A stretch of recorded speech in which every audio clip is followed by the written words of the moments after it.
Sometimes the bonds that keep us alive are the very ones that destroy us. In the Colorado Territory, Magnus Thorne learned this truth the hardest way possible. The mountain man lived alone, feared by the townsfolk who called him a savage. When his sister Clara returned after 15 years, people began to whisper.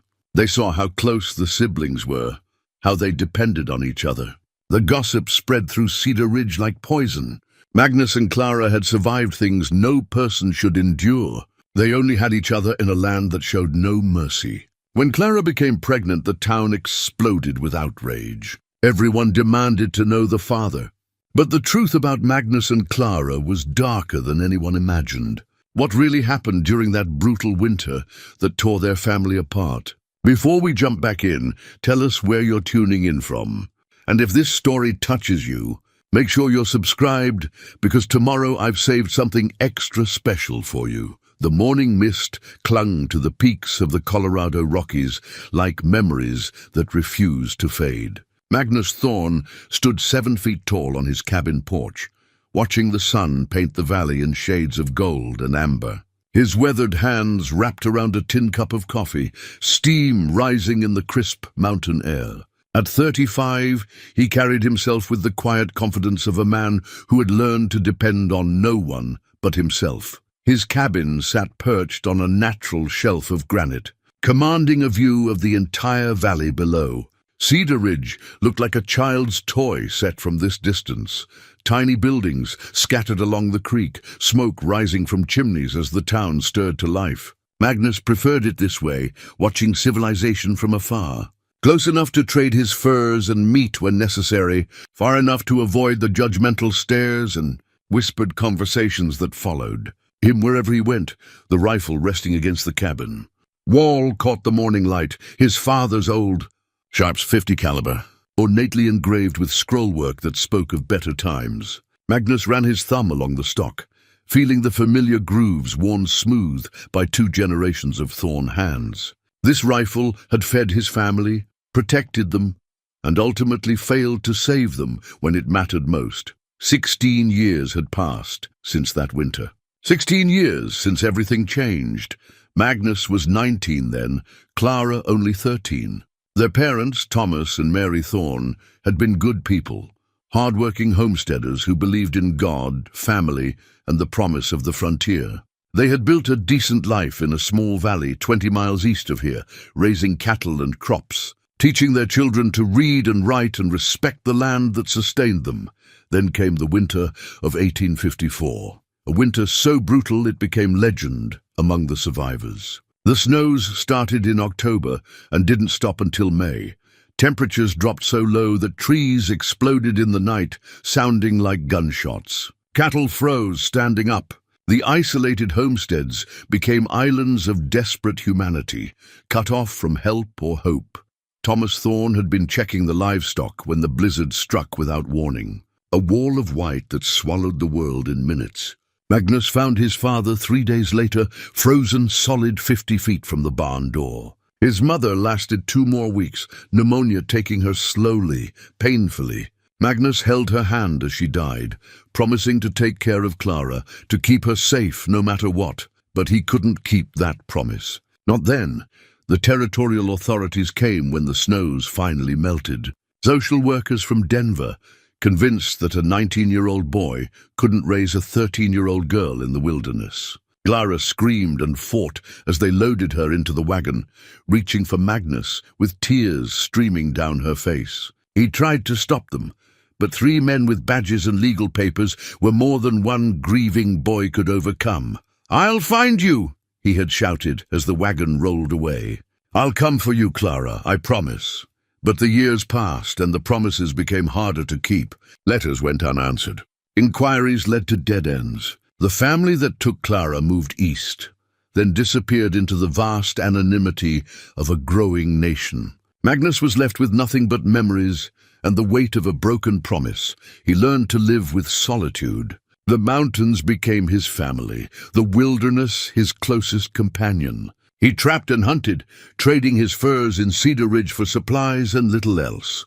The townspeople viewed him with a mixture of fear and fascination, this giant of a man who lived like a hermit, who spoke only when necessary, who could track a wounded elk through a snowstorm or read weather patterns in cloud formations. Sheriff Dutch Hansen was one of the few who treated Magnus with basic human decency. A practical man in his 50s, Dutch understood that the frontier needed men like Magnus Thorne, hard, capable, and utterly reliable in a crisis. When wolves threatened the town's livestock, Magnus dealt with them. When a child went missing in the woods, Magnus found her. When blizzards trapped travelers in the high country, Magnus brought them home alive. But even Dutch couldn't change how the rest of Cedar Ridge saw the mountain man. To them, Magnus was a curiosity at best, a danger at worst. Preacher Morrison called him a godless savage. The shopkeepers served him quickly and counted their change twice. The women crossed the street rather than walk past him on the wooden sidewalks. Magnus told himself he didn't care. He had chosen this life, embraced the isolation, made peace with being alone. His cabin was comfortable. His skills kept him fed and clothed, and the mountains never disappointed or betrayed him. What more did a man need? Then Clara came back. Magnus was splitting wood behind his cabin when he heard the horse approaching. Visitors were rare enough to be noteworthy, and something about the rhythm of hoofbeats on the mountain trail made him set down his axe and reach for the sharps. In this country, caution kept you alive. The rider that emerged from the tree line was small, wrapped in a heavy coat against the autumn chill. But something about the way she sat the horse, the tilt of her head, the careful way she guided her mount up the rocky path. Magnus felt his heart stop and restart in a different rhythm. Magnus. The voice carried across the clearing like a prayer answered after years of silence. She pulled back her hood, revealing auburn hair that caught the afternoon light, green eyes that he had seen in his dreams for 15 years. A face that had haunted every quiet moment since she disappeared. Clara. The word came out as barely a whisper. She slid down from the saddle, her legs unsteady after the long ride. Magnus was moving before conscious thought took over, crossing the clearing in long strides, catching her as she stumbled. For a moment, they simply held each other, two people who had been torn apart by circumstances beyond their control, finally reunited by whatever force governs second chances. Clara had grown into a woman of 28, but Magnus could still see the 13-year-old girl who had reached for him from that wagon. Her face was thinner now, marked by experiences he couldn't imagine. But her eyes held the same fierce intelligence, the same stubborn determination that had always defined her. "You kept your promise," she whispered against his chest. "What promise?" "You said you'd always be here waiting. You said these mountains would always be home." Magnus held her tighter, afraid that if he let go, she might disappear again like smoke on the wind. "How did you find me?" "Sheriff Hansen. I rode into town this morning, asked about you. He gave me directions and told me—" She pulled back to look at him, her hands framing his bearded face. "He told me you never married. Never left. Just waited up here all these years. There was nowhere else to go." Magnus studied her face, noting the faint lines around her eyes, a small scar on her chin that hadn't been there before. "What happened to you, Clara? Where have you been?" Her expression darkened, and she stepped away from his embrace. "That's a long story. One I'm not sure I'm ready to tell. You don't have to tell me anything. You're here now. That's enough." But even as he said it, Magnus could see the shadows in her eyes, the way her shoulders carried invisible weight. Whatever had brought Clara back to these mountains, it wasn't just sisterly affection or nostalgia for their childhood home. She was running from something or someone. "I was hoping—" Clara looked toward his cabin, then back at his face. "I was hoping I could stay for a while, just until I figure out what comes next. This is your home," Magnus said without hesitation. "For as long as you want it to be." Relief flooded her features, and for a moment she looked like the little girl he remembered. "Thank you." As they walked toward the cabin together, Magnus felt something shift inside his chest, a long, frozen part of his heart beginning to thaw.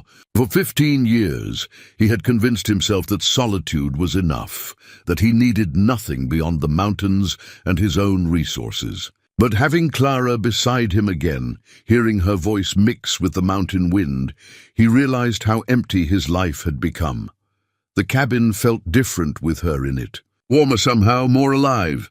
Clara moved through the single room with the easy familiarity of childhood memories, touching things that had belonged to their parents, pausing at the window that looked out toward the valley where they had grown up. "Do you ever go back there?"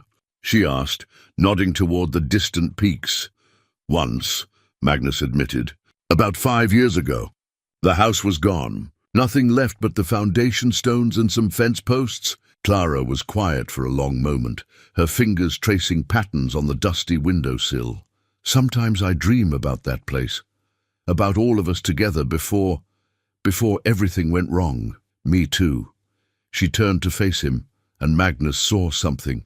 Vulnerable in her expression, a need for comfort that ran deeper than words could express. Without thinking, he opened his arms, and she came to him like she had when she was 13 and thunderstorms had frightened her awake.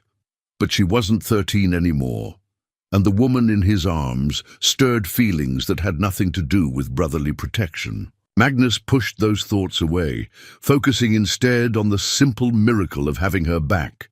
Whatever complications her return might bring, whatever secrets she carried, nothing mattered more than this moment of reunion. Outside, the sun was setting behind the western peaks, painting the sky in shades of rose and purple.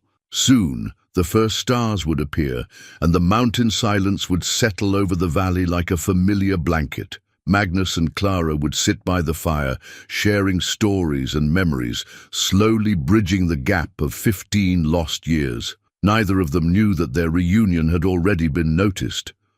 Down in Cedar Ridge, curious eyes had watched Clara's arrival and departure from town. That tongues were already beginning to wag about the mountain man's mysterious female visitor. The bonds that had once kept them alive as children were about to be tested in ways they couldn't imagine. But for now, in the gathering dusk of a Colorado evening, brother and sister were finally home. 3 days after Clara's return, Magnus discovered the truth about why she had come back to the mountains. He woke before dawn, as was his habit, moving quietly through the cabin to avoid disturbing her sleep.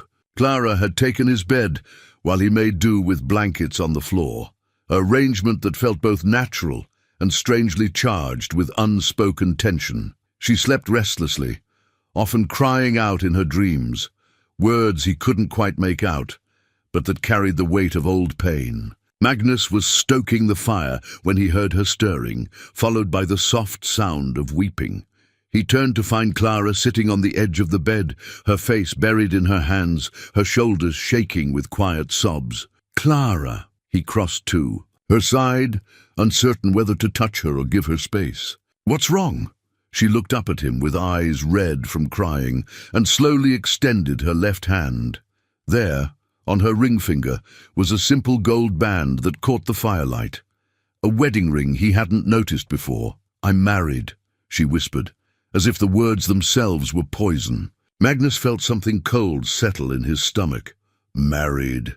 His name is Edmund Blackwood, a lawyer in Boston. Wealthy, respected, everything a woman is supposed to want. Her voice carried bitter irony. "My adoptive family arranged it when I turned 20. They said I was lucky to catch such a prominent man's attention." The silence stretched between them, filled with implications Magnus didn't want to consider. "Clara, if you're married—" "He hits me." The words came out flat, matter-of-fact, as if she were discussing the weather.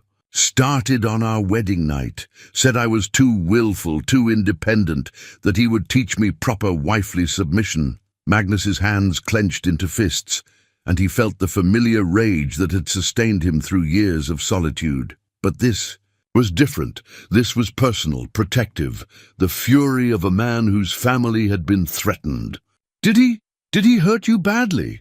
Clara pulled back the sleeve of her nightgown, revealing faded bruises on her wrist in the unmistakable pattern of finger marks. "This was from 2 weeks ago, when I tried to leave the first time. He caught me at the train station." "Jesus Christ." Magnus reached out gently, his massive hands making her delicate wrist look even more fragile. "Clara, Why didn't you leave him sooner? Where was I supposed to go? I had no money of my own, no family except—" She gestured toward him. "I wasn't even sure you were still alive. The adoption family never spoke of you after they took me away. For all I knew, you had died in some mountain accident years ago." Magnus sat beside her on the bed, the mattress creaking under his weight.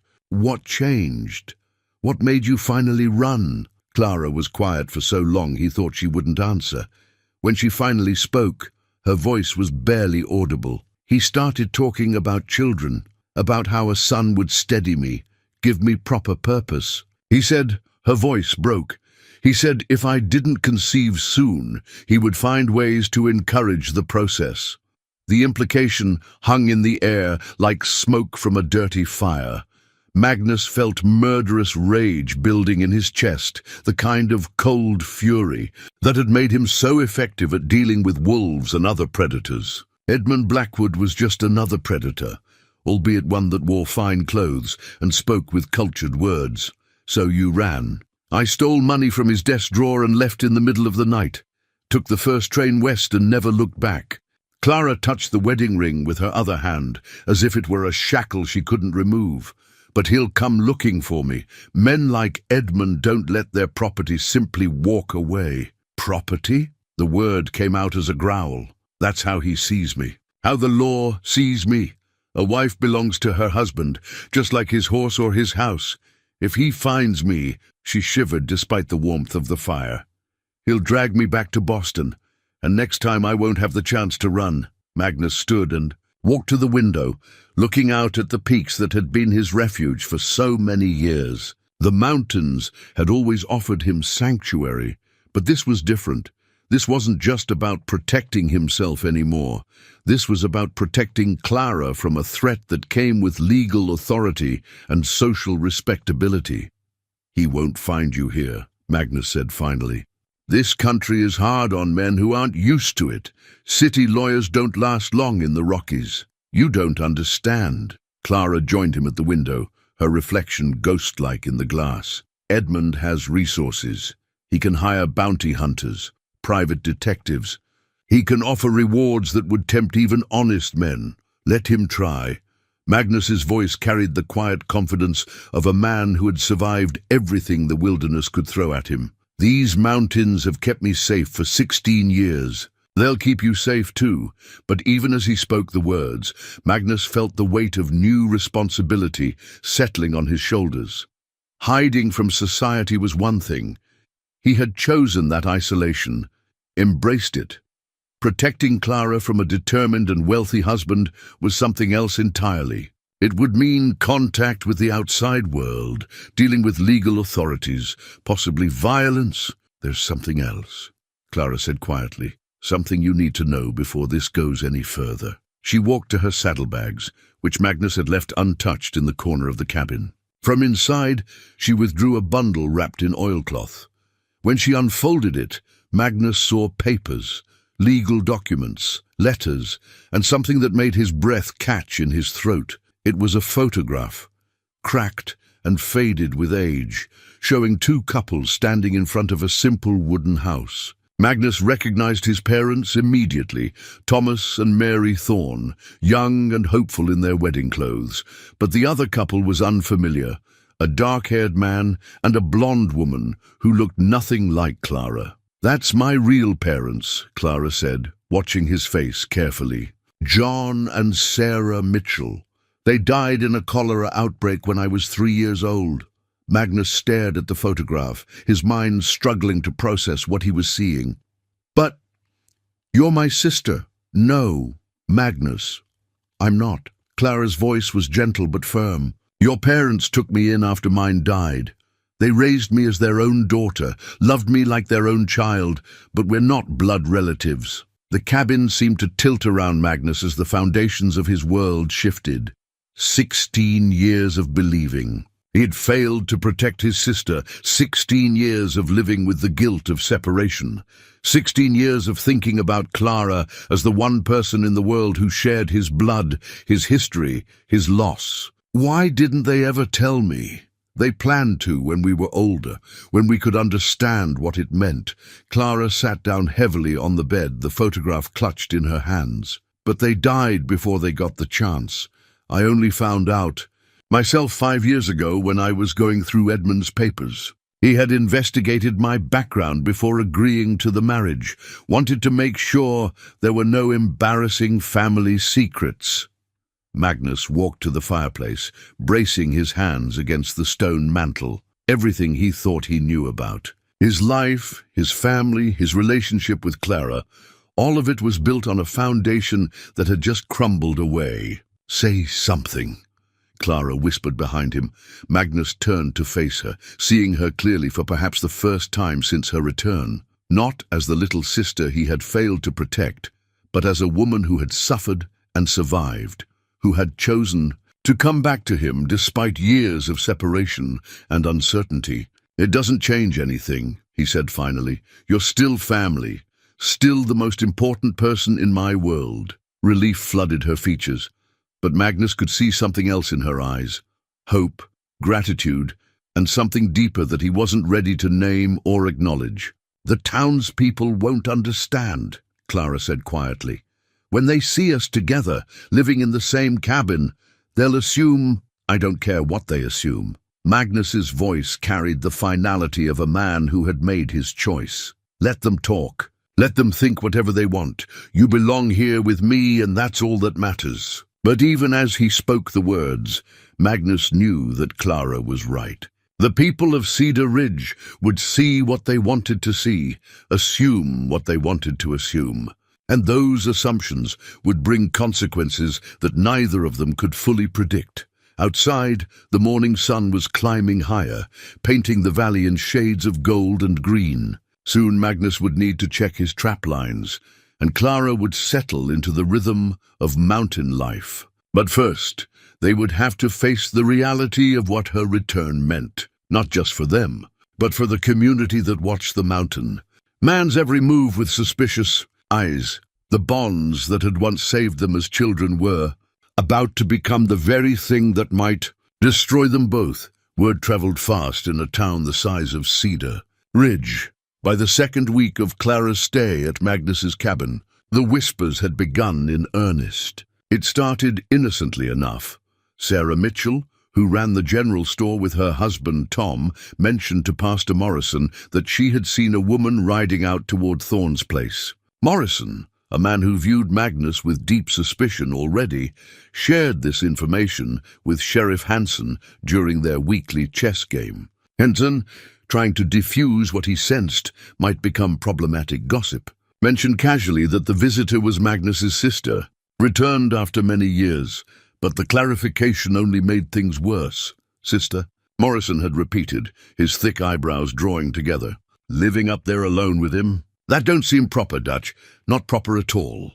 Magnus became aware of the town's attention during his weekly supply run. He rode down the mountain trail, as he had every Thursday for the past 10 years, his pack mules loaded with fur pelts and fresh game to trade for coffee, flour, and other necessities. But this time, conversation stopped when he approached. Eyes followed him more intently than usual. The normal rhythm of small-town life seemed disrupted by his presence. At Mitchell's general store, Sarah Mitchell greeted him with unusual warmth. She was a woman in her 40s, plain-faced but kind-hearted, who had always treated Magnus with basic human decency when many others would not. "Magnus," she said, leaning across the counter as he set down his list of supplies, "I heard your sister has come home. That must be wonderful for you after all these years apart." "It is," Magnus replied carefully, sensing undercurrents in the conversation he didn't fully understand. "I remember Clara from when you were children," Sarah continued, her voice taking on a nostalgic quality. "Before the terrible winter that took your parents. She was such a sweet little thing, always following you around like you were her hero." Magnus nodded, accepting the bag of coffee beans she handed him. Around the small medicine pouch he wore at his belt, a gift from an old Ute trapper who had taught him to read sign and weather, he could feel the familiar comfort of traditions that connected him to the land rather than to the complicated social dynamics of town life. She's welcome to come to town anytime, Sarah added. I'd love to meet the woman she's become, but even Sarah's kindness carried an undertone of curiosity that made Magnus uncomfortable. He completed his shopping quickly and loaded his supplies onto the pack mules. Eager to return to the clarity of mountain life, the ride home took him past the church, where Pastor Morrison stood on the front steps talking with several other men from town. Their conversation halted abruptly when Magnus appeared, and Morrison raised his hand in a gesture that might have been greeting or warning. "Thorn!" the preacher called out. "Might I have a word?" Magnus reined in his horse, already knowing he wouldn't like whatever Morrison had to say. The preacher was a thin man in his 60s, with wild grey hair and the fevered eyes of someone who saw sin lurking in every shadow. He had never approved of Magnus's solitary lifestyle, viewing it as evidence of moral corruption. "I understand you have family visiting," Morrison said, walking closer to Magnus's horse. "Your sister returned from back east." "That's right, and she's staying at your cabin, alone with you, unmarried as you are." Magnus felt heat rising in his chest, but kept his voice level. "Clara is my sister, preacher. She's family. Family or not, it creates an appearance of impropriety that troubles the righteous minds of this community." Morrison's voice carried the theatrical quality he used from his pulpit. A man and woman, living together without the sanctification of marriage. Isolated from proper Christian supervision, surely you can understand how this might seem to godly people. "What it seems like is none of my concern," Magnus replied. "Or yours?" Morrison's eyes flashed with indignation. "Everything that happens in this valley is my concern when it involves moral corruption. I have a duty to protect this community from influences that might..." "Preacher!" Sheriff Hanson's voice cut across the conversation as he approached from the direction of his office. "Magnus, everything all right here?" Dutch Hanson was a practical man who had learned to navigate the complex social currents of frontier life. He nodded to Magnus with the respect due to a man who had proved his worth in difficult circumstances, then turned to Morrison with barely concealed irritation. "We were just discussing the situation up at Thorn's place," Morrison said, his tone suggesting great import. "The impropriety of the living arrangement." "Impropriety." Dutch's voice was flat. "Magnus, your sister staying with you is improper how exactly? An unmarried man and woman living together without supervision. They're brother and sister, preacher. Raised in the same house, separated by circumstances beyond their control. Seems natural they'd want to reconnect after all these years." Dutch's gaze moved between the two men. "I don't see any law being broken, any harm being done." But Morrison was not easily deterred. "The appearance of sin can be as damaging as sin itself, Sheriff. What kind of example does this set for the young people of our community? What happens is people mind their own business," Magnus interrupted, his patience finally exhausted. "Clara is my family. She's welcome in my home for as long as she wants to stay. That's all there is to it." He spurred his horse forward, ending the conversation by the simple expedient of riding away. But he could feel Morrison's disapproving stare following him as he left town, and he knew the preacher's concerns would not end with this confrontation. The ride back up the mountain gave Magnus time to think about what had just happened. He had lived as an outsider for so long that he had forgotten how quickly small communities could turn suspicious when their established patterns were disrupted. His relationship with Cedar Ridge had always been tenuous, based on mutual necessity rather than acceptance. Now Clara's presence threatened to upset that delicate balance. When he reached the cabin, he found Clara sitting by the creek that ran behind their home, her feet dangling in the cold water. She had changed from her traveling clothes into one of his old shirts and a pair of work pants she had altered to fit her smaller frame. Her hair was tied back simply, and her face had gained some color from the mountain sun. She looked, Magnus realized, like she belonged here. "How did your trip to town go?" she asked, looking up as he approached. Magnus sat beside her on the creek bank, considering how much to tell her about Morrison's concerns. "Fine, got the supplies we needed." But Clara had always been able to read his moods, even as a child. What really happened, Magnus? He sighed, picking up a smooth stone and turning it over in his hands. Some people are concerned about our living arrangement. Think it looks improper. Because we're not married. Because we're not married and living together. Magnus threw the stone into the creek, watching the ripples spread outward. The preacher seems particularly troubled by it. Clara was quiet for a long moment, her toes making small splashes in the water. I could leave, she said finally. Find somewhere else to go. No. The word came out more forcefully than Magnus had intended. This is your home now. These mountains are your home. I won't let small-minded gossip drive you away. But if it makes trouble for you, I've been dealing with trouble from that town for 16 years. This isn't different. Magnus reached over and took her hand, surprised by how natural the gesture felt. We'll face whatever comes together. The way we should have all those years ago. Clara squeezed his hand in return, and something passed between them in that moment, an understanding that went deeper than words. They were family in all the ways that mattered, and neither gossip nor legal technicalities could change that fundamental truth. But as the sun set behind the western peaks, casting long shadows across the valley, both of them knew that the challenges ahead would test that bond in ways they couldn't yet imagine. Clara's journal became her sanctuary during those first weeks in the mountains. She wrote by candlelight after Magnus fell asleep, pouring her thoughts onto pages that no one else would ever see. The journal itself was small, leather-bound, something she had purchased secretly during her marriage to Edmund, one of the few possessions that was truly her own. October 15th, 1870. Magnus doesn't know about the sickness in the mornings. I've been careful to wake before him, to step outside and be ill where he can't hear. But I can't hide this much longer. My body is changing in ways that frighten and confuse me. Is it possible?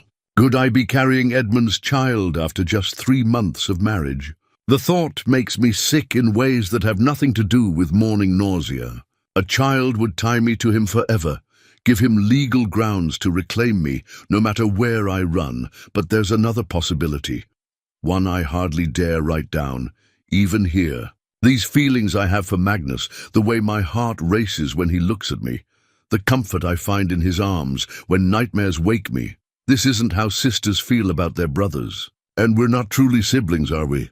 The photograph proves that even if 25 years of believing otherwise makes it hard to accept, what if this child isn't Edmund's at all? What if it belongs to the man I've always loved, even when I thought that love was forbidden? Clara set down her pen and pressed her hands to her still, flat stomach. The timing was impossible to determine with certainty. Her cycle had never been regular, made worse by the stress of her marriage and escape. The nausea could be from many causes: travel, anxiety, the change in diet and altitude. But deep in her heart she knew the truth. She was pregnant.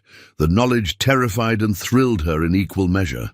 A child would complicate everything, make her more vulnerable to Edmund's pursuit, harder to hide or protect. But it would also be something wonderful, a life created from love rather than duty, raised in freedom rather than fear. The sound of Magnus stirring in his sleep made her quickly close the journal and blow out the candle. She lay back on the narrow bed they had been sharing. Another arrangement that would scandalize the townspeople. If they knew and listened to his quiet breathing in the darkness, they had fallen into domestic patterns with surprising ease. Magnus would wake before dawn to check his trap lines or hunt for fresh meat. Clara would tend the cabin, wash their clothes in the creek, prepare meals from whatever he brought home. They would spend their evenings by the fire, talking about childhood memories, or reading aloud from the few books Magnus owned. It felt like playing house, like the games they had enjoyed as children. But there was an undercurrent of tension that grew stronger each day, moments when their hands would brush and linger, when Magnus would look at her with an expression that had nothing to do with brotherly affection, when Clara would catch herself imagining what it would be like to truly be his wife rather than just his housekeeper. The next morning brought visitors. Clara was hanging wash on the line behind the cabin when she heard horses approaching. Magnus emerged from the barn where he had been repairing a saddle, his hand instinctively moving to the rifle he kept nearby. But his posture relaxed when he recognized the riders, Sheriff Hanson and another man Clara didn't recognize. "Morning, Magnus," Dutch called out as he dismounted. "Hope you don't mind the intrusion. Got some folks here I'd like you to meet." The second man was well-dressed, with the soft look of someone who spent more time behind a desk than in the saddle. He introduced himself as James Crawford, territorial representative from Denver, and his presence immediately put Clara on edge. Mr. Crawford is traveling through, meeting with residents, getting a sense of how territorial governance is working in the remote areas, Dutch explained. But Clara could see something in the sheriff's eyes, a warning perhaps, or an apology for bringing unwelcome scrutiny to their door. "And you are?" Crawford addressed Clara with the practiced courtesy of a politician. "Clara Thorne," Magnus answered before she could speak. "My sister." Crawford studied them both with sharp eyes. "Sister, I see. You live here together?" "Clara recently returned after many years back east," Magnus said carefully. "She's staying with me while she decides what comes next." "Ah," Crawford nodded, as if this explained everything. "And your husband, Mrs. It is Mrs., isn't it?" The ring suggests.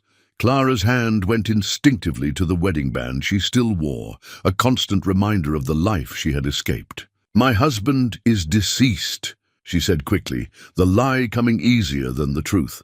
Magnus shot her a sharp look, but said nothing. Dutch shifted uncomfortably, perhaps sensing undercurrents he didn't fully understand. "My condolences," Crawford said smoothly. "The frontier can be hard on families. I'm sure your brother's protection is a great comfort during your time of grief."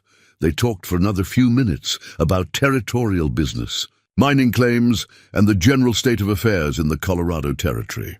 But Clara could feel Crawford's attention returning to her repeatedly, his gaze taking in details she wished he wouldn't notice. After the men left, Magnus confronted her about the lie. "Why did you tell him your husband was dead?" Clara walked back to the clothesline, keeping her hands busy to avoid meeting his eyes. "Because the truth is more complicated than a territorial representative needs to know." "Clara," Magnus's voice was gentle but insistent. "We can't build our life here on lies. This is a small territory. Word travels, records get checked. If Edmund comes looking for me, I'll deal with it then." Clara yanked a shirt from the line with more force than necessary. "Until then, I'm a widow seeking comfort with her only living relative. That's a story people can understand and accept." Magnus was quiet for a long moment. "Is there anything else I should know? Any other complications you haven't told me about?" Clara felt the weight of her secret pressing against her ribs like a physical thing.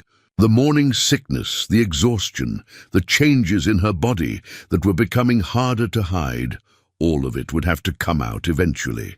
But not today. Not when they were just beginning to find their equilibrium.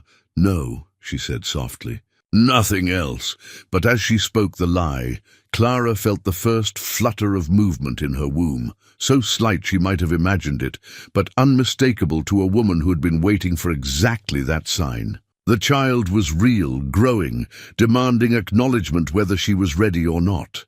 That night, she wrote in her journal again, October 20th, 1870, "The baby moved today." Just a whisper of sensation, like a butterfly trapped behind my ribs, but enough to make everything real in a way it wasn't before. "I'm going to have a child, and that child is going to change everything." Magnus deserves to know the truth. He deserves to understand what my presence here might cost him. But I'm terrified that if I tell him, he'll see it as his duty to send me away for my own protection.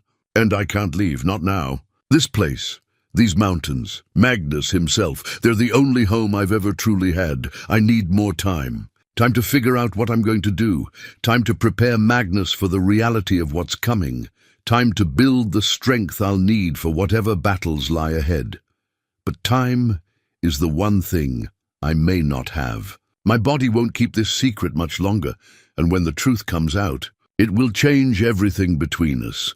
I just pray it doesn't destroy the happiness we've managed to find. The town meeting was called for a Tuesday evening in late October. ostensibly to discuss preparations for winter and the allocation of resources for families in need. But everyone who attended knew the real purpose: to address the situation at Magnus Thorne's cabin. Pastor Morrison had been building toward this moment for weeks, his Sunday sermons growing increasingly pointed about moral corruption and the dangers of tolerating sin within the community. The wooden cross that hung behind his pulpit seemed to loom larger during these speeches, casting stern shadows over the congregation as he spoke about the need for righteous action. We cannot simply ignore what is happening in our midst, Morrison declared to the gathering of 30-odd residents in the church hall. A man and woman, living together without the sanctification of marriage, flaunting their improper arrangement for all to see. What message does this send to our children? What example are we setting for future generations? Sheriff Dutch Hansen shifted uncomfortably in his seat near the back of the room. He had hoped to avoid this confrontation, but Morrison's campaign had gained too much momentum to stop quietly. "Now hold on, preacher," said Tom Mitchell, Sarah's husband, and one of the more level-headed voices in town. "Magnus Thorne has never caused trouble for anyone here. He minds his own business, helps out when folks need it. What he does on his own property isn't our concern. Morrison's voice rose to the theatrical pitch he used during his most fervent sermons. When sin flourishes unchecked, it corrupts the entire community. We have a moral obligation, a Christian duty, to address this matter. Sarah Mitchell stood up from her seat in the middle of the room. "Preacher Morrison, with all due respect, Magnus and Clara are brother and sister. They were raised together as children, separated by tragedy, and now reunited. I fail to see how family caring for family constitutes sin. Brother and sister living alone together without proper supervision or marriage." Morrison's eyes gleamed with righteous fervor. "The appearance of impropriety is often as damaging as impropriety itself. And appearances, Mrs. Mitchell, can be very deceiving." Doc Henderson, an elderly physician who had seen enough of life to maintain healthy skepticism about most things, spoke from his corner seat. "What exactly are you proposing, preacher? That we ride up to Magnus's place and demand he explain his living arrangements? That we pass judgment on decisions that harm no one? I propose we do our Christian duty," Morrison replied. "We send a delegation to speak with this woman, to understand her intentions, to ensure that proper moral standards are being maintained. And if they are not?" The question came from Jake Stevens, a young hothead who worked at the livery stable and had always resented Magnus's standoffish attitude. "What then?"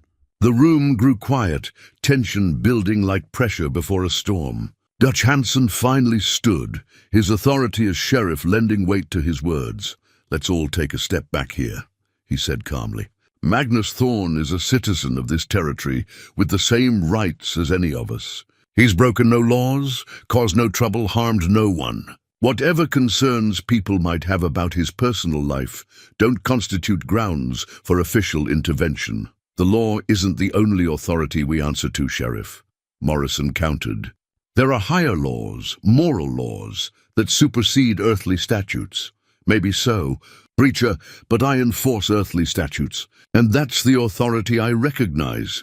Dutch's tone carried quiet steel. "Anyone thinking of taking matters into their own hands better think again." But Morrison was not deterred.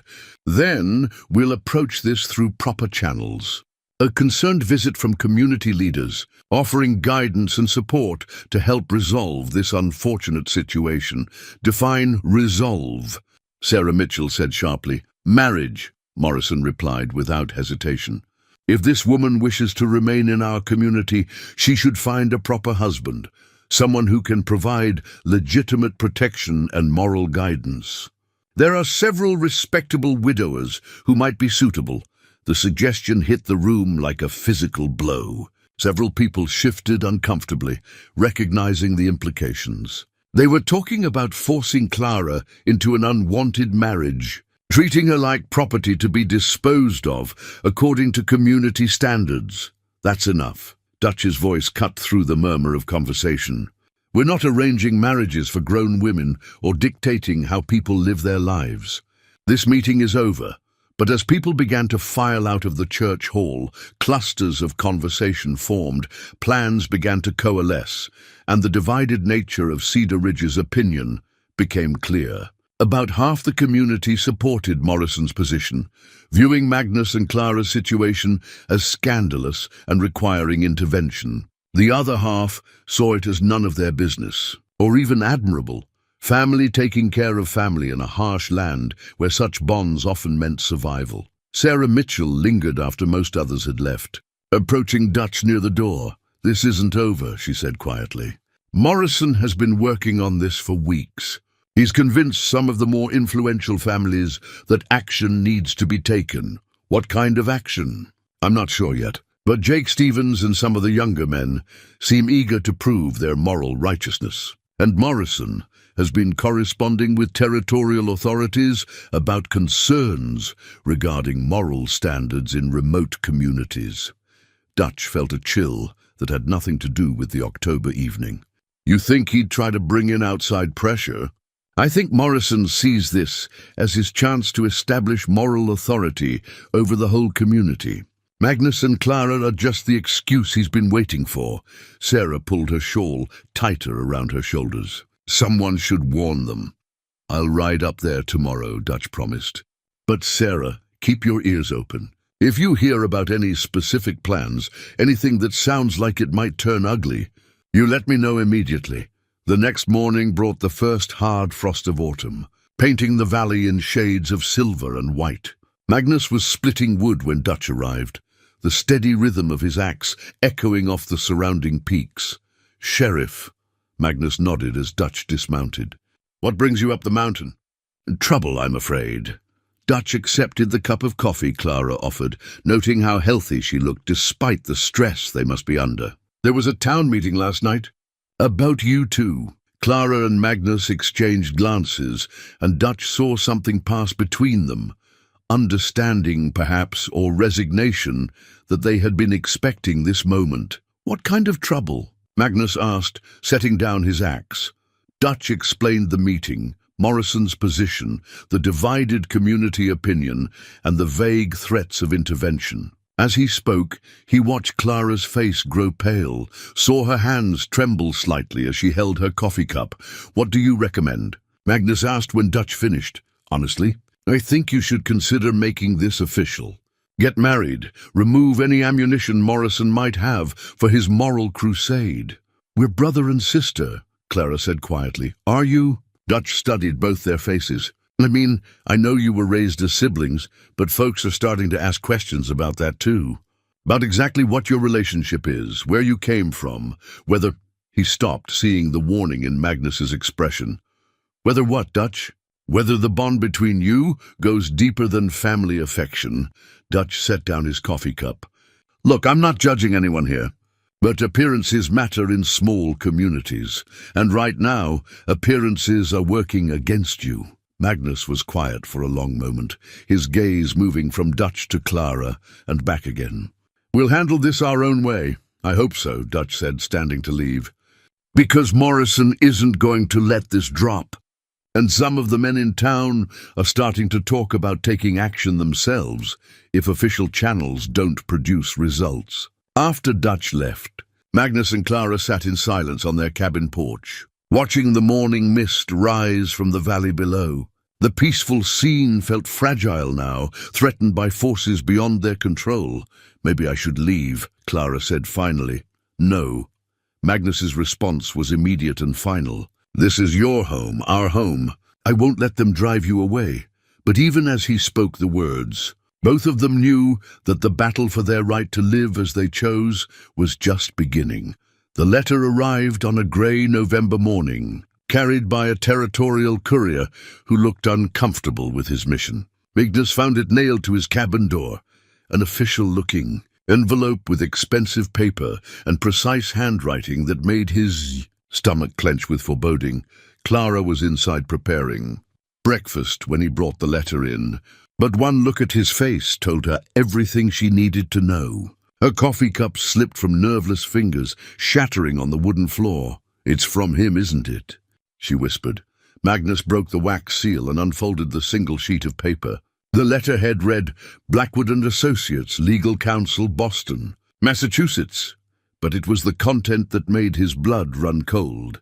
Mrs. Clara Blackwood, he read aloud, his voice flat and emotionless. You are hereby notified that your unlawful departure from your lawful husband's home constitutes abandonment of your marital duties and theft of marital property. You are commanded to return immediately to Boston, Massachusetts, where you will resume your proper place as wife and helpmate. Failure to comply within 30 days will result in legal action to compel your return, including but not limited to criminal charges of theft and adultery. Clara sank into a chair, her face white as winter snow. Adultery? Magnus continued reading. Furthermore, reports have reached this office regarding your current living arrangements with one Magnus Thorne, described as a brother, but suspected of being an illicit paramour. Such conduct, if proven, will result in additional legal consequences and public scandal that will follow you regardless of where you might attempt to hide. The letter was signed with Edmund Blackwood's elaborate signature, but it carried an additional notation: investigation and enforcement services provided by Pinkerton Detective Agency. Pinkertons, Magnus said grimly. He's hired professional manhunters. Clara stood abruptly and walked to the window, staring out at the mountains that no longer seemed like adequate protection. They're already here, aren't they? Watching us? Gathering evidence. Magnus joined her at the window, scanning the tree line for signs of surveillance. Maybe? Probably. He set the letter on the table, its presence seeming to poison the air in their small cabin. Clara, there's something you need to know.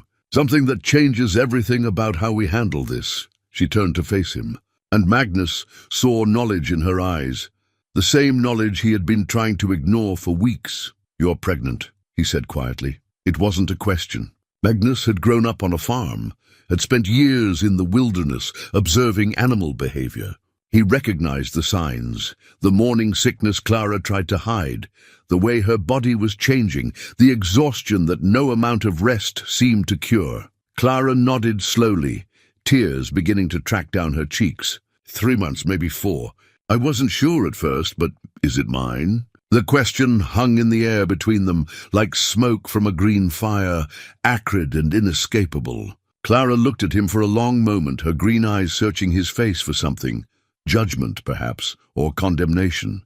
I don't know, she admitted finally. The timing, it could be Edmund's, from our wedding night or the few times after when he... She stopped, unable to finish the sentence. But it could be yours too. From that night when the thunderstorm scared me awake, when you held me and I felt safe for the first time in years, when we forgot we were supposed to be brother and sister, Magnus finished gently. Yes, Clara's voice was barely a whisper. I tried to tell myself it was grief, loneliness, the stress of everything that had happened. But that would be another lie, wouldn't it? The truth is, I've loved you my whole life. Even when I thought that love was wrong, even when I tried to marry Edmund and be the proper wife everyone expected me to be. Magnus reached out and took her hands in his, feeling how small and fragile they were compared to his own calloused palms. Clara, listen to me. That night, I've regretted it and treasured it every day since. Regretted it because I thought I was taking advantage of your vulnerability, treasuring it because it was the most honest moment of my life. Do you regret learning we're not truly siblings? The question was asked so quietly, Magnus almost didn't hear it. When he looked into her eyes, he saw hope and fear warring in equal measure. Hope that his answer would free them both. Fear that it would confirm her worst suspicions about herself. No, he said firmly. I thank God every day that we're not blood relatives, because it means what I feel for you isn't the sin I thought it was. It means when I hold you at night, when I watch you moving around our cabin like you were born to be here, when I imagine a future with you as my wife instead of my ward, it means those feelings are natural and right. Clara began to cry in earnest then, relief and gratitude pouring out in a way that spoke of months of suppressed emotion. Magnus pulled her into his arms, holding her against his chest while she sobbed. But the baby, she said when she could speak again. If it's Edmund's, It doesn't matter whose blood the child carries, Magnus said firmly. What matters is who raises it, who loves it, who teaches it right from wrong. If you'll have me as your husband, I'll be a father to that child, regardless of who contributed to its making. Clara pulled back to look at him, her face streaked with tears, but glowing with something that might have been joy. You'd do that? Claim another man's child as your own? I'd do anything for you, Clara. Haven't you figured that out yet? Before she could answer, the sound of approaching horses interrupted their moment. Magnus moved to the window, peering through the curtains at 3 riders approaching the cabin. One he recognized as Sheriff Dutch Hansen. The other 2 were strangers, well-dressed men with the hard look of professionals. Pinkertons, Magnus said grimly. Clara joined him at the window, her face paling again. They found us faster than I expected. Probably had help from someone in town. Magnus reached for his father's rifle, checking to ensure it was loaded. Someone who's been watching us, reporting our movements. The riders reined in before the cabin, and Dutch dismounted with obvious reluctance. One of the strangers remained mounted, while the other joined Dutch on the ground. A lean man with pale eyes and a mustache that failed to soften his harsh features. "Magnus!" Dutch called out. "Need to have a word with you and Clara. These gentlemen are here on official business." Magnus opened the door, but remained in the threshold, his rifle held casually but ready. "What kind of official business?" The Pinkerton detective stepped forward, producing a leather wallet that contained his credentials. "Detective William Hayes, Pinkerton Agency. I'm here regarding Clara Blackwood, wanted for theft and abandonment of marital duties. We have a legal warrant for her return to Boston. Mrs. Blackwood is under the protection of her family," Magnus replied evenly. "She's committed no crimes in this territory. The warrant is valid throughout the United States," Hayes responded. "And there are additional charges pending if the adultery allegations prove founded." His pale eyes fixed on Clara, who had appeared beside Magnus in the doorway. "Ma'am, you can make this easy on everyone by coming with us voluntarily." "I'm not going anywhere," Clara said, her voice stronger than Magnus had expected. Hayes smiled, but there was no warmth in the expression. "That's unfortunate. Because one way or another you're coming back to Boston. Your husband has been very patient, but his patience has limits. So does mine," Magnus said quietly, shifting the rifle slightly. The tension in the clearing was palpable. 4 men and 1 woman balanced on the edge of violence. Dutch Hansen looked deeply uncomfortable with his position, caught between his duty as sheriff and his basic human decency. "There's got to be a way to work this out," Dutch said finally. "Some legal process." "The legal process is simple," Hayes interrupted. "Mrs. Blackwood returns with us to face her husband and the charges against her. Everything else is just delay tactics." But as he spoke, Hayes's attention was caught by something that made his cold smile widen. His gaze had fixed on Clara's midsection, where her condition was becoming impossible to hide, despite the loose clothing she favored. "Well, well," Hayes murmured. "This does complicate things, doesn't it? Mr. Blackwood will be very interested to learn about your condition, ma'am. Very interested indeed." The birth certificate was hidden in Clara's saddlebags, wrapped in oilcloth beneath her few changes of clothing. Magnus had never thought to search her belongings. Privacy was a sacred thing in their relationship, born from years of having so little of it. But as Detective Hayes's implications hung in the air like smoke from a dirty fire, Clara knew the time for secrets had ended. "Wait," she said, stepping back into the cabin. "There's something you all need to see before this goes any further." Hayes's hand moved instinctively toward the gun at his hip. "Ma'am, I'd advise you not to make any sudden movements." "She's getting papers," Magnus said calmly, though his own rifle remained ready. "Legal documents that might change your understanding of the situation." Clara returned moments later with a folded document that looked official enough to command attention. Her hands trembled slightly as she unfolded it, revealing the ornate script and formal seals of legal bureaucracy. "This is my birth certificate," she announced, her voice carrying across the clearing. "My real birth certificate, not the amended version that was filed after my adoption." Sheriff Hansen stepped closer, his years of dealing with legal documents making him the natural authority. "What does it say, Clara?" "It says my name is Clara Elizabeth Mitchell, daughter of John and Sarah Mitchell, born October 15th, 1842, in Jefferson County, Colorado Territory." Clara's voice grew stronger as she read. "It says nothing about the Thorne family because I was never legally adopted by them. I was simply taken in after my parents died in a cholera epidemic." The words fell into the clearing like stones into still water, sending ripples of implication in every direction. Hayes frowned, clearly trying to process this new information and its impact on his mission. Dutch Hansen's expression shifted from confusion to dawning understanding. "You're not siblings," Dutch said slowly. "No," Clara confirmed. "Magnus and I are not related by blood or law. We were raised together after my parents died because Thomas and Mary Thorne were good people who couldn't bear to see a child suffer. But we are not and have never been brother and sister." Magnus felt the world shift around him, despite having suspected this truth for months. Hearing it spoken aloud, supported by legal documentation, made it real in a way that changed everything. Hayes studied the document, his detective's training evident in the thorough way he examined the seals and signatures. "This appears genuine," he admitted reluctantly. "But it doesn't change the fundamental legal reality. You're still married to Edmund Blackwood, still subject to the warrant for your return." "Actually," said a new voice from the tree line, "it changes everything." Everyone spun toward the sound, weapons raised as a fourth rider emerged from the forest. But this newcomer was unexpected.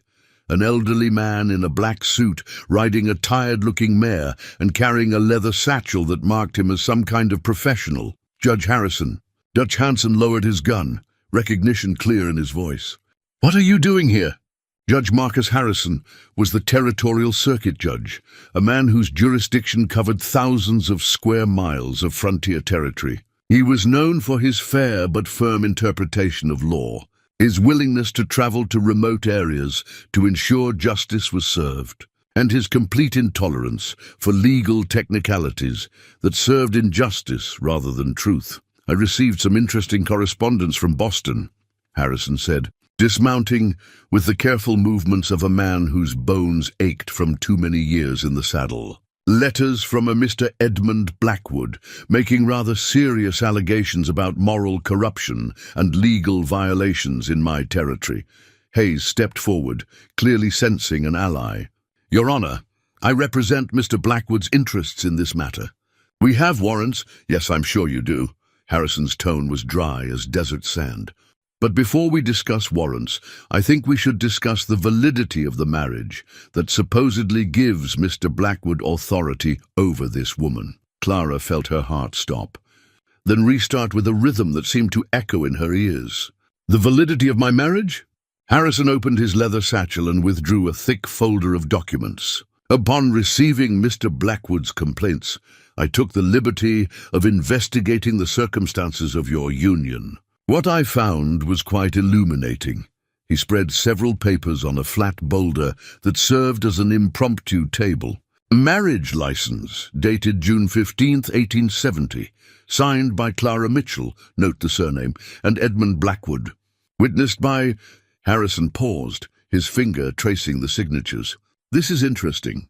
The witnesses are listed as Thomas and Margaret Sullivan, supposedly Clara's adoptive guardians." "That's correct," Clara said quietly. "The family that took me in after the Thornes died."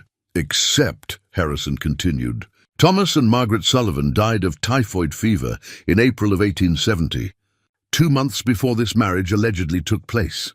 Their deaths are documented in Chicago municipal records." The silence that followed was profound, broken only by the sound of wind in the pine trees. Hayes looked like a man who had just watched his case collapse before his eyes. Clara stared at the judge in amazement, hardly daring to believe what she was hearing.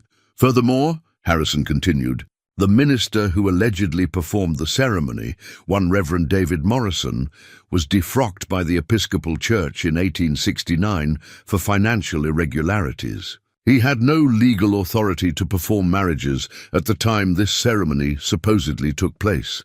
Magnus found his voice first. "What are you saying, Judge?" "I'm saying that Clara Mitchell was never legally married to Edmund Blackwood. The entire ceremony was a sham, performed by a defrocked minister with forged witness signatures." Harrison's eyes fixed on Hayes. "Which means your warrants are based on a fraudulent marriage contract, and your entire mission here is without legal foundation." Hayes's face had gone pale, but his training kept him focused. "Even if the marriage is invalid, there are still charges of theft." "Of what?" Harrison interrupted. "A wife's legal right to her husband's property depends on the validity of the marriage. No marriage, no legal claim. And since the marriage was fraudulent from the beginning, any property Clara may have taken was simply recovery of her own belongings." Clara sank onto a tree stump, overwhelmed by the implications. "But I lived with him for months. I thought I was married." "You were the victim of an elaborate fraud," Harrison said gently. "Mr. Blackwood conspired to trap you in what you believed was a legal marriage, then used that false authority to control and abuse you. In the eyes of the law, you were never his wife." Magnus stepped closer to Clara, his protective instincts overwhelming his caution. "What happens now?" Harrison began folding his documents back into their proper order. "Now Miss Mitchell is free to make her own choices about her life and future. Mr. Blackwood has no legal claim over her, and Detective Hayes has no grounds for compelling her return to Boston." Hayes looked like a man who had just lost a significant portion of his fee. "Mr. Blackwood won't accept this easily. He has resources, connections. He has criminal liability," Harrison corrected sharply. "Marriage fraud is a serious offense, as is conspiracy to deprive someone of their liberty. If Mr. Blackwood wishes to pursue this matter further, he's welcome to explain to a federal judge why he thought fake marriages and forged documents were acceptable business practices." The detective mounted his horse with obvious frustration. "This isn't over," he said to Clara. "Blackwood isn't the kind of man who lets go easily." "Then he'll have to learn," Magnus replied, his voice carrying quiet menace. "Because Clara is under my protection now, and I don't let go easily either." After Hayes and his companion rode away, muttering about wasted time and unpaid expenses, an almost supernatural quiet settled over the clearing. Dutch Hansen shook his head in amazement. "In 30 years of law enforcement, I've never seen anything quite like that," he said. Judge Harrison smiled. "The law exists to protect the innocent and punish the guilty. Sometimes it just takes a while to sort out which is which."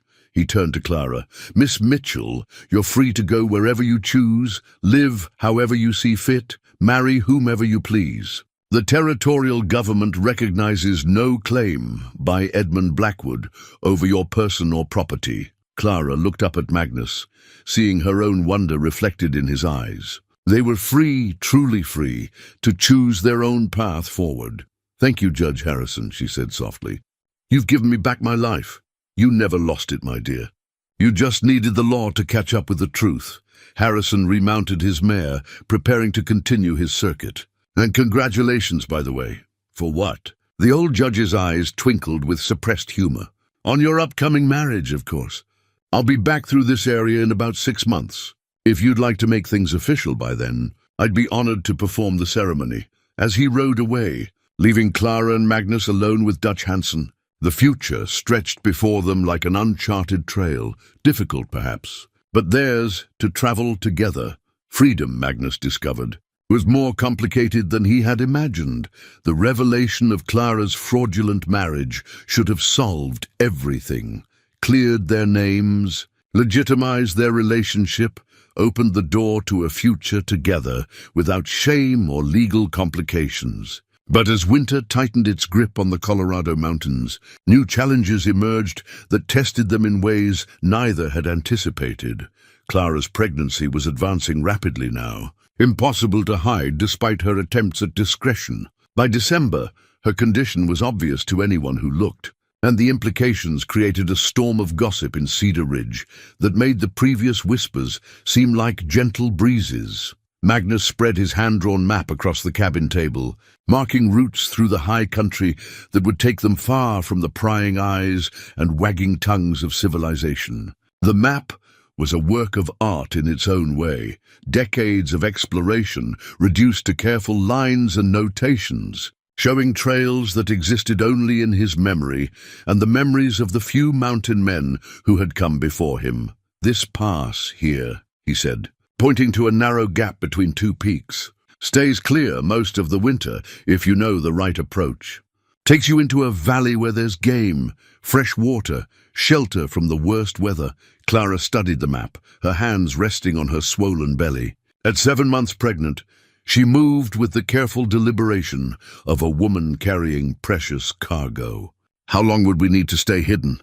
"Until spring at least, maybe longer, depending on whether Blackwood gives up or doubles down." Magnus traced another route with his finger.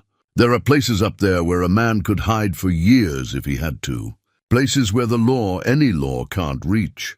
But even as he spoke of escape routes and wilderness sanctuaries, Magnus knew they were planning for more than just geographical isolation.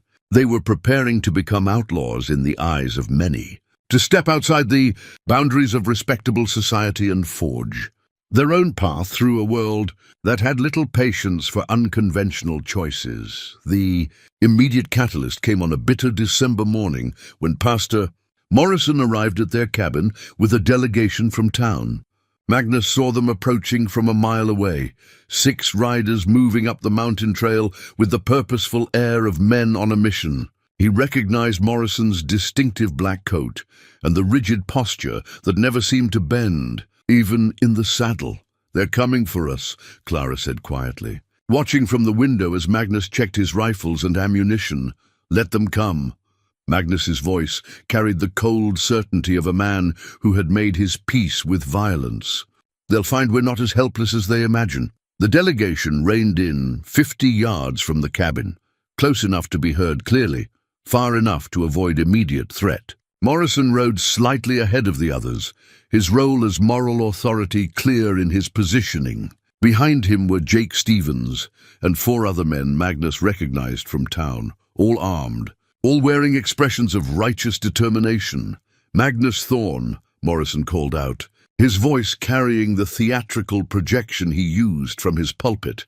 "We've come to talk sense into you before this situation goes any further." Magnus stepped onto his porch, Clara beside him, despite his preference that she remain inside. "State your business, preacher." "Our business is the moral health of this community." Morrison's pale eyes fixed on Clara's obvious condition. "This woman, this unmarried woman, is carrying a child conceived in sin. Such flagrant immorality cannot be tolerated in a Christian settlement." "Clara and I plan to marry," Magnus replied evenly. "Judge Harrison will perform the ceremony when he returns in the spring. Marriage after the fact does not erase the sin of fornication," Morrison declared. "Nor does it address the scandal that has already corrupted our young people with its example." Jake Stevens spurred his horse forward, his youth making him bold in ways that experience might have tempered. "What kind of example are you setting, Thorne?" "Living in sin, flaunting your immorality for all to see. The kind of example that says a man protects what he loves," Magnus replied, his hand moving almost casually to rest on the butt of his holstered pistol. "The kind that says some things matter more than the opinions of small-minded fools." The insult hit Jake like a physical blow, and Magnus saw the young man's hand twitch toward his own weapon. But Morrison raised a restraining hand, clearly preferring to maintain his moral authority rather than descend into gunplay. "We're not here for violence," Morrison said, though his eyes suggested otherwise. "We're here with an offer, a chance for redemption." "I'm listening," Magnus said, though his tone suggested otherwise. "The woman comes with us. We'll see her properly cared for until the child is born, then help arrange suitable placement for both mother and infant. You return to your solitary life, away from temptation and corruption." Clara stepped forward, her green eyes blazing with indignation. "I'm not going anywhere with you people. I'm not your property to dispose of." "You're an unmarried woman carrying a bastard child," Stevens snarled. "That makes you everyone's business." The words were barely out of his mouth when Magnus exploded into motion. He covered the distance between porch and horses in 3 long strides, reaching up to drag Stevens from his saddle before the younger man could react. They hit the ground hard, Magnus's superior size and strength making the outcome inevitable. "Magnus, no!" Clara's voice cut through the sound of violence, but Magnus was beyond hearing. Years of suppressed rage, at society's judgment, at Clara's suffering, at his own helplessness in the face of legal and social pressure, poured out in a fury that terrified even him.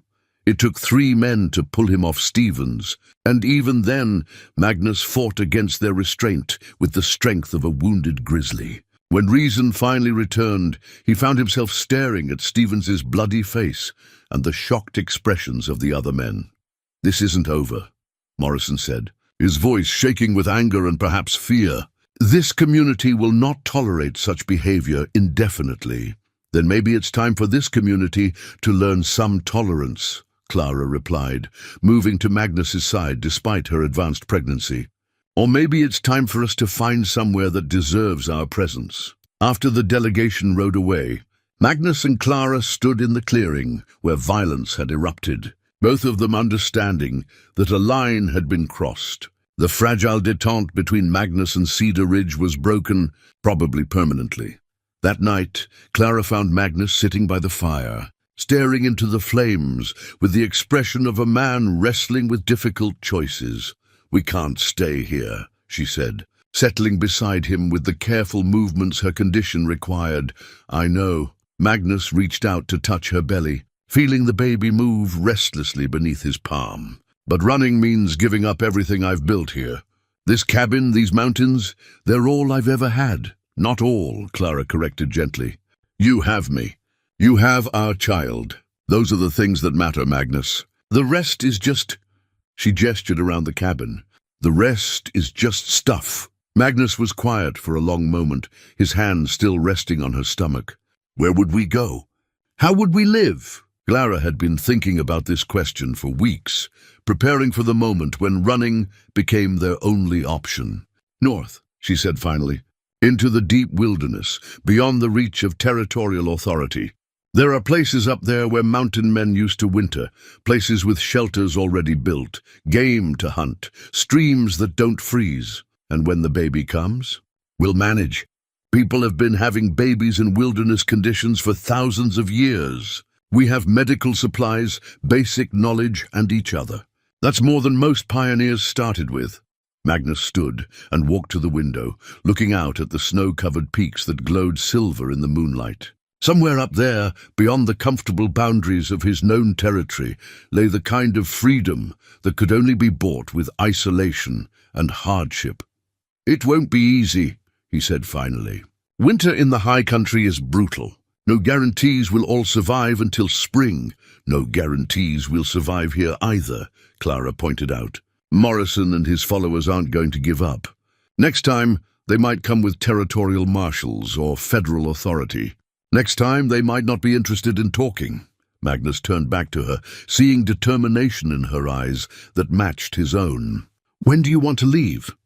"Tomorrow, if possible, before they have time to organize something official."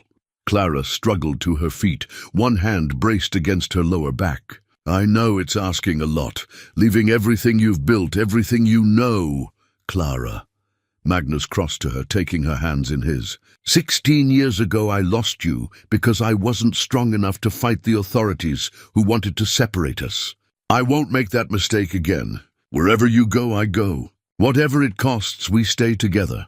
She rose on her toes to kiss him, a gesture made awkward by her pregnancy, but no less meaningful for its difficulty. "I love you, Magnus Thorne, not as a brother, not as a guardian, but as a man, as the father of my child and the partner of my heart. And I love you, Clara Mitchell, enough to follow you into the wilderness, enough to fight anyone who tries to take you from me, enough to spend the rest of my life proving you made the right choice." Outside, the wind was picking up, bringing with it the promise of heavy snow. By morning, their tracks would be covered, their destination hidden from anyone who might try to follow. But for now, in the warmth of their cabin, they made final preparations for a journey that would test every skill Magnus had learned in 16 years of mountain life. The map spread across their table showed routes into country that existed beyond the reach of law, civilization, and judgment, country where a man and woman could live by their own rules and raise their children according to their own values. It was country that might kill them, but it was also country that might set them free. The blizzard struck without warning, 3 hours into their escape from Cedar Ridge. Magnus had been watching the sky all morning, reading the signs in cloud formations and wind patterns that spoke of weather moving in from the northwest. But the mountains were notorious for creating their own weather systems, and what should have been a moderate snowfall became a howling maelstrom that reduced visibility to arm's length and turned their planned route into a maze of white death. Clara rode behind, Magnus on their strongest horse, her arms wrapped around his waist for warmth and stability. The pack animals, 2 mules loaded with everything they could carry from their cabin, followed on lead ropes, their heads down against the driving snow. Every few minutes, Magnus had to stop and check their position against landmarks that were increasingly impossible to see. How much farther? Clara shouted over the wind, her voice barely audible despite being inches from his ear. "I don't know," Magnus admitted, a confession that terrified him more than the storm itself. He had never been lost in these mountains, never found himself unable to navigate by instinct and experience. But this blizzard was beyond anything in his memory, a wall of white that erased the familiar world and left them stumbling blind through hostile terrain. That's when Clara's labor pains began. Magnus felt her stiffen behind him, her grip around his waist tightening with sudden intensity. When he turned to look at her, he saw pain etched in every line of her face, the kind of deep, rhythmic agony that could mean only one thing. "Clara, it's starting," she gasped through gritted teeth. "The baby, it's coming." Magnus felt the world tilt around him, panic rising in his throat like bile. Clara wasn't due for another 6 weeks, but stress and hardship could trigger early labor, and they were trapped in the worst possible circumstances for dealing with a medical emergency. "Can you hold on?" he asked, scanning the white void around them for any sign of shelter. "We need to find somewhere protected from the wind." "Magnus." Clara's voice carried an urgency that made his blood freeze. "Look!" Through the swirling snow, barely visible in the chaos of the storm, shapes were moving. Riders, at least 4 of them, following their trail despite the blizzard. Even at this distance, Magnus recognized the determined posture of men who wouldn't be deterred by weather or terrain. Sheriff Dutch Hansen rode point, his badge gleaming dully in the stormlight. Behind him came Pastor Morrison and 3 other men from Cedar Ridge, all bundled against the cold, but carrying weapons that spoke of serious intent. "They followed us," Clara whispered, another contraction making her double over with pain. Magnus urged their horse forward, but the animal was already exhausted from breaking trail through deep snow. The pack mules were moving even slower, their loads making them clumsy and unsteady on the treacherous ground. Their pursuers, traveling light and driven by righteous fury, were gaining ground steadily. Magnus Thorne. Dutch Hansen's voice cut through the storm, amplified by desperation and duty. "Stop where you are. There's a federal marshal riding up from Denver. This has gone beyond local jurisdiction." A federal marshal changed everything. Local politics and personal grudges were one thing, but federal authority carried weight that even the remote mountains couldn't deflect forever. Magnus felt the trap closing around them with the inexorability of winter itself. Clara cried out as another contraction struck, this one stronger and longer than the last. Blood was beginning to stain the snow beneath their horse. A crimson trail that spoke of complications Magnus wasn't equipped to handle in the best of circumstances, let alone in the middle of a blizzard with armed men closing in. "We have to stop," Clara gasped. "I can't. The baby won't wait."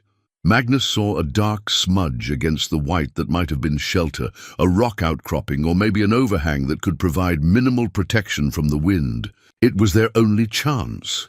But reaching it would mean abandoning the mules and most of their supplies. "Hold on," he told Clara, cutting the lead ropes and driving their horse toward the dark promise of shelter.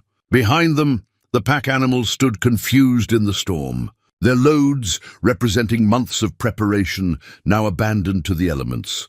The shelter turned out to be a shallow cave, barely large enough for two people, but offering crucial protection from the driving snow. Magnus half-carried Clara inside, spreading their remaining blankets on the rocky ground while she fought through contractions that were coming faster now, with an intensity that spoke of imminent birth. "The baby's coming now," Clara panted, her face pale with exhaustion and pain. "I can feel, Magnus, I can't do this. Not here, not like this. Yes, you can," Magnus said firmly, though his own terror threatened to overwhelm him. "We've survived everything else together. We'll survive this too." Outside the cave, the sound of approaching horses grew louder despite the storm. Their pursuers had found them, drawn by the abandoned pack animals and the clear trail in the snow. Soon Magnus would have to choose between protecting Clara during the most vulnerable moment of her life and defending them both from men who viewed their love as a crime worth pursuing into the teeth of a blizzard. The badge sheriff Hansen carried represented law and order, civilization's claim on their lives. But in this cave, with Clara fighting to bring new life into a hostile world, Magnus recognized only one authority, the primal bond between a man and the woman he loved. And the child they had created together, Clara's child, entered the world during the worst blizzard in 20 years. Born in a cave barely large enough for shelter, delivered by a mountain man's rough hands while armed men waited outside in the howling snow. Magnus had delivered calves and foals, helped use through difficult births, but nothing had prepared him for this moment. Clara's face contorted with pain and effort, her hand gripping his so tightly he thought his bones might break. The primitive urgency of birth happening, whether the world was ready or not. "I can see the head," he told her, his voice steady despite the terror that threatened to overwhelm him.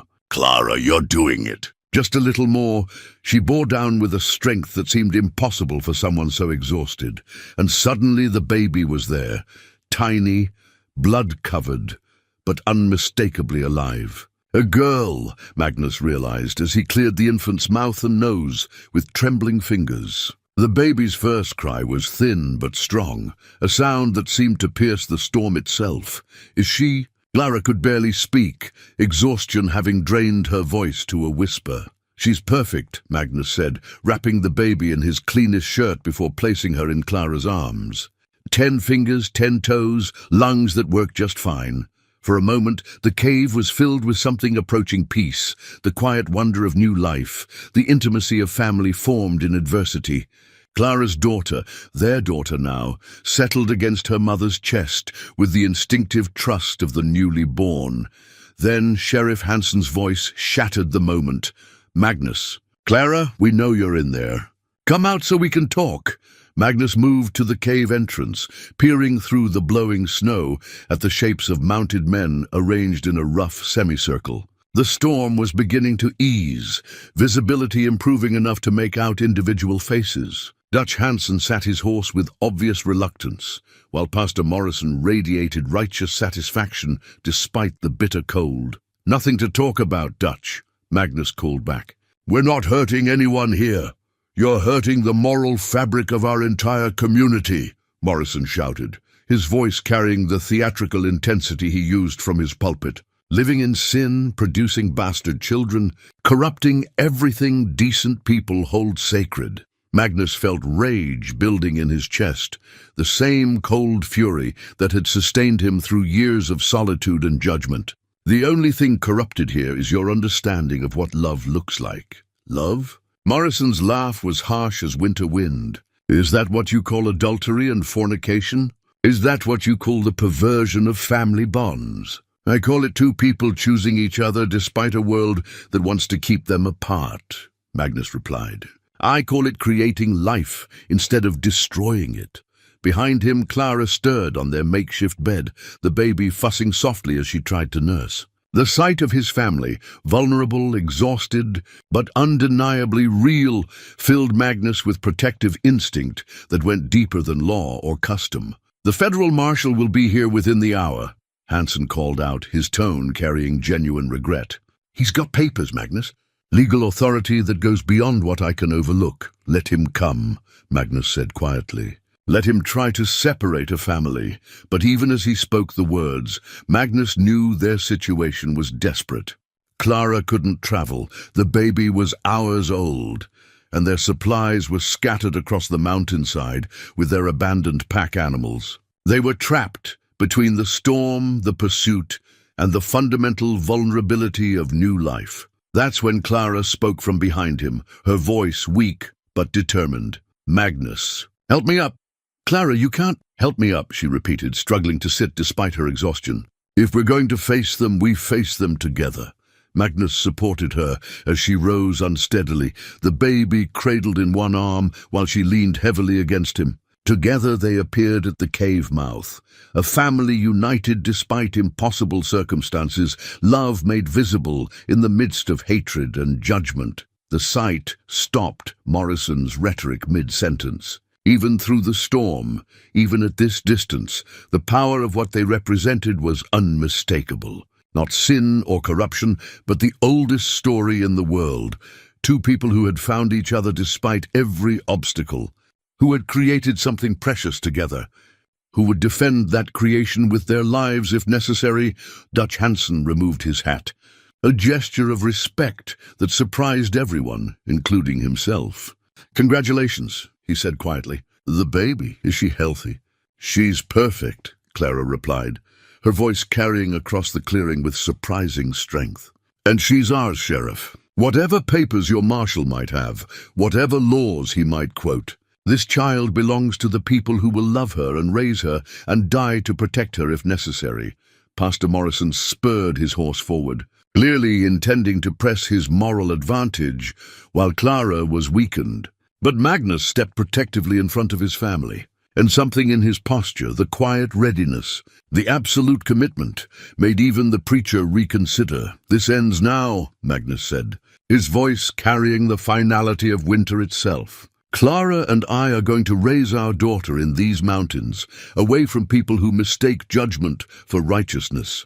Anyone who tries to stop us will have to go through me first." The baby's cry pierced the mountain air, a sound that seemed to remind everyone present what they were really fighting about. Not abstract questions of morality or law, but a living child who deserved better than to be born into a world of conflict and condemnation. Spring came early to the Colorado Territory in 1871, melting the snows with unprecedented warmth and revealing a world transformed by the events of that brutal winter.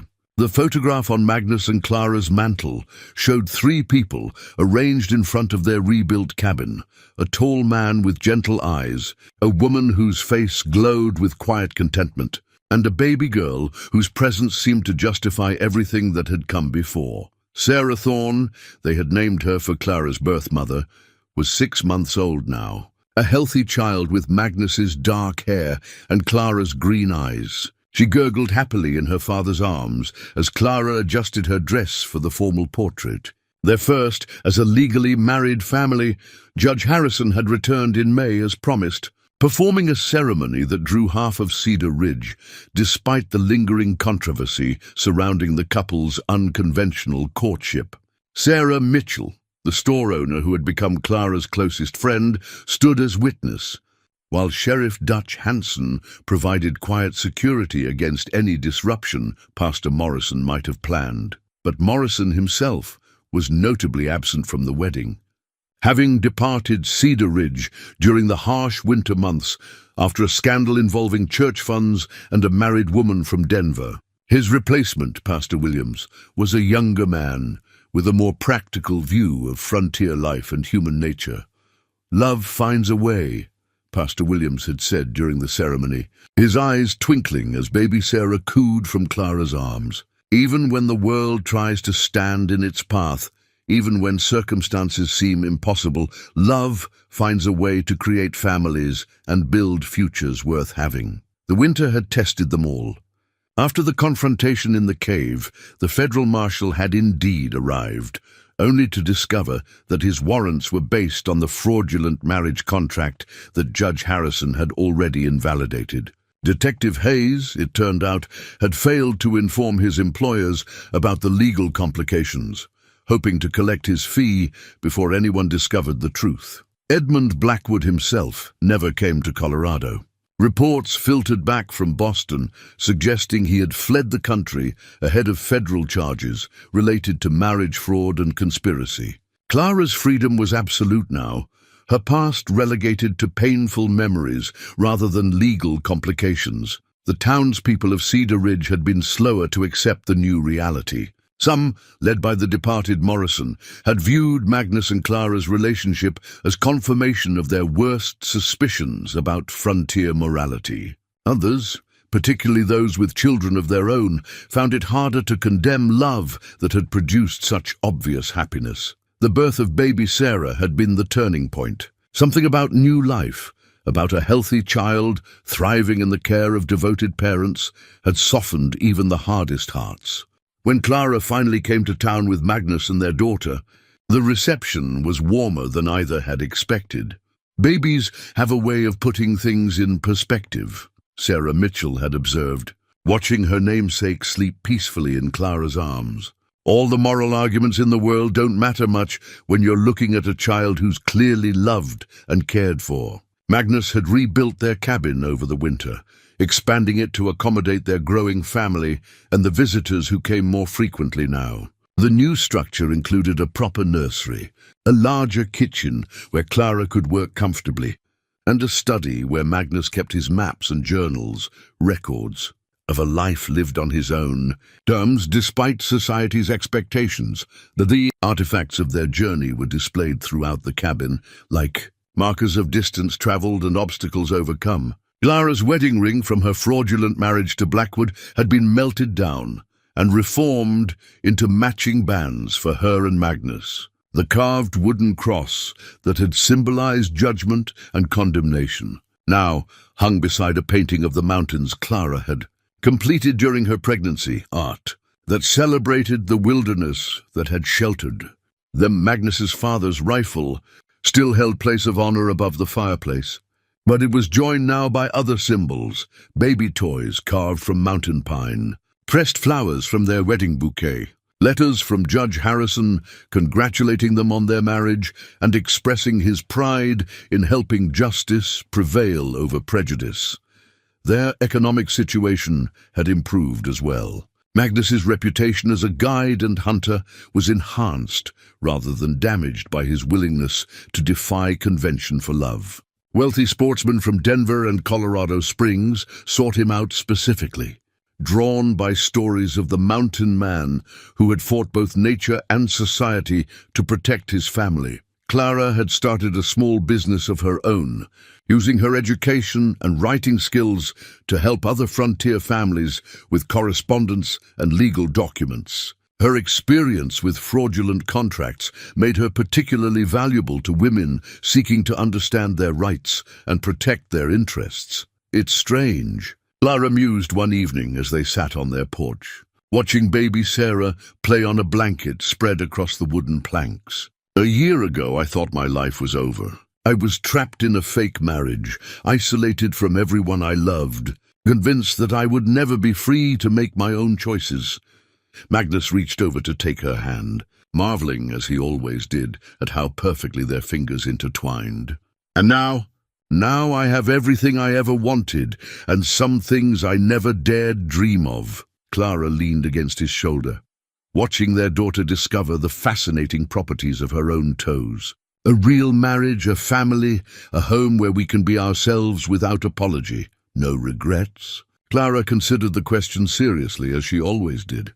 About leaving Boston, about the scandal we caused, about everything we had to go through to get here.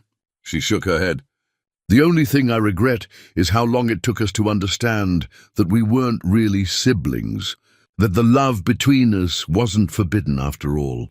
As if responding to her mother's voice, baby Sarah looked up at them both, with the serious expression that reminded Magnus so much of Clara at the same age. But there was something else in the child's eyes, a confidence, perhaps, or simply the security of being born into love rather than obligation. "She'll grow up free," Magnus said quietly. Free to choose her own path, love who she wants to love, build whatever life she can imagine, the way we did.